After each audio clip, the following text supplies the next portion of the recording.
আসসালামু আলাইকুম। আমি মোহাম্মদ শাকিলুর রহমান, প্রভাষক, হিসাব বিজ্ঞান বিভাগ, হাজী মিসির আলী বিশ্ববিদ্যালয় কলেজ। তো আমাদের আজকের টপিকস ক্যাপিটাল বাজেটিং, মূলধন বাজেটিং।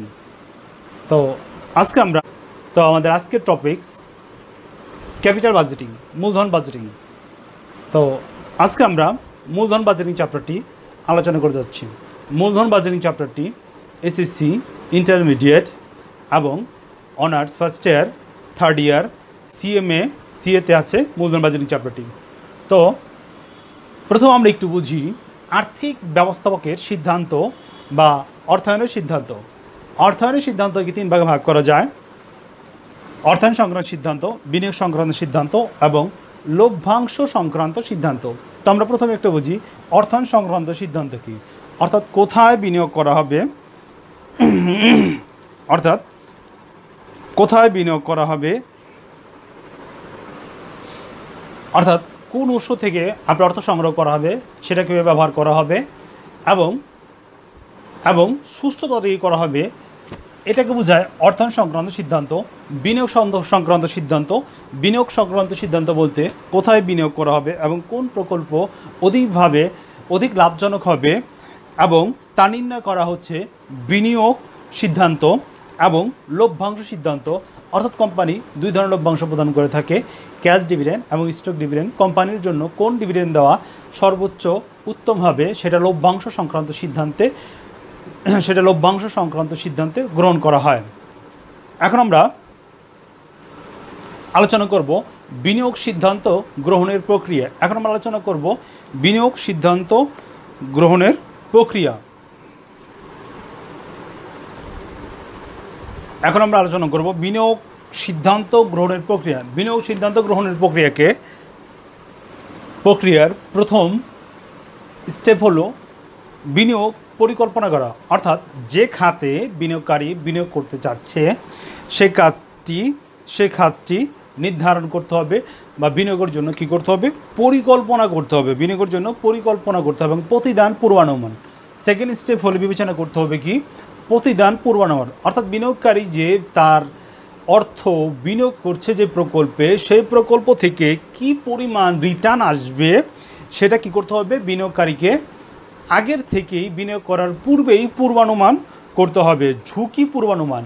অর্থাৎ বিনিয়োগকারী যেই সেক্টরে বিনিয়োগ করছে সেই সেক্টরে কি পরিমাণ ঝুঁকি আছে সেই সম্পর্কে বিনিয়োগকারীকে পূর্বেই অনুমান করতে হবে। বিভিন্ন দিক বিচার বিশ্লেষণ করে বিনিয়োগের কী করতে হবে, পূর্বানুমান করতে হবে। যদি বিনিয়োগের পূর্বানুমান বিনিয়োগকারী না করতে পারে তখন প্রকল্পের ঝুঁকিটা কি হয়ে যায়, বৃদ্ধি পেয়ে যায়। আমাদের 4 নম্বর পয়েন্ট হচ্ছে ঝুঁকি প্রতিদান সমন্বয়। ঝুঁকি প্রতিদান সমন্বয় অর্থাৎ বিনিয়োগ করার ক্ষেত্রে যেই পরিমাণ ঝুঁকি আছে, সেই পরিমাণ ঝুঁকি সমন্বয় করা যাবে কি না। সমন্বয় করা যাবে না, সমন্বয় করা গেলে সেটা আগের থেকে কি করতে হবে, বিচার বিশ্লেষণ করতে হবে। 5 নম্বর স্টেজ হচ্ছে সিকিউরিটি বিশ্লেষণ। বিনিয়োগকারী বিনিয়োগ করার ক্ষেত্রে অবশ্যই কি করবে, সিকিউরিটি বিশ্লেষণ করবে। অর্থাৎ যেই সিকিউরিটিসে বিনিয়োগকারী বিনিয়োগ করতে চাচ্ছে, বিনিয়োগ করার পূর্বে বিনিয়োগকারীকে অবশ্যই কোনো পেশাদার অথবা বিশেষজ্ঞর মতামত গ্রহণ করে সেই খাতে বিনিয়োগ করতে পারে। যদি বিনিয়োগকারী পূর্বেই সিকিউরিটিস খাতে বিনিয়োগ বিশ্লেষণ না করে বিনিয়োগ করে তখন বিনিয়োগকারী ক্ষতির সম্মুখীন হয়। তো বিনিয়োগ করার ক্ষেত্রে সিকিউরিটিস বিশ্লেষণ অন্যতম একটি ধাপ। পরবর্তীতে হলো পোর্টফোলিও ব্যবস্থাপনা। অর্থাৎ পোর্টফোলিও, প্রথমে আমরা বলি পোর্টফোলিও কি। ব্যবস্থাপনা আমরা জানি কোনো কিছু সুন্দরভাবে তদারকি করাকে ব্যবস্থাপনা বলে। এবং পোর্টফোলিও ব্যবস্থাপনা বলতে কী বোঝায়, পোর্টফোলিও বলতে বোঝায় একের অধিক সিকিউরিটিসে বিনিয়োগ করা। অর্থাৎ বিনিয়োগকারী তার সব টাকা বা অর্থ একটি সেক্টরে বিনিয়োগ না করে ভিন্ন ভিন্ন সেক্টরে বিনিয়োগ করে তার ঝুঁকি হ্রাস করতে পারে।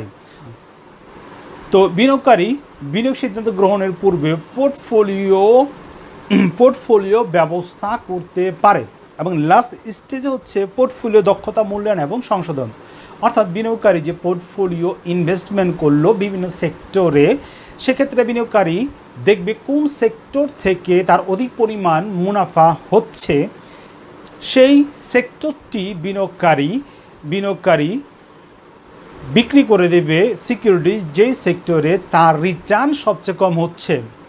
তো বিনিয়োগকারীদের বিনিয়োগ সিদ্ধান্ত গ্রহণের ক্ষেত্রে লাস্ট স্টেজ হচ্ছে পোর্টফোলিও দক্ষতা মূল্যায়ন এবং সংশোধন, যা নাকি বিনিয়োগ সিদ্ধান্ত গ্রহণ করার ক্ষেত্রে ধাপে ধাপে এই স্টেপগুলো তার বিবেচনা করতে হবে।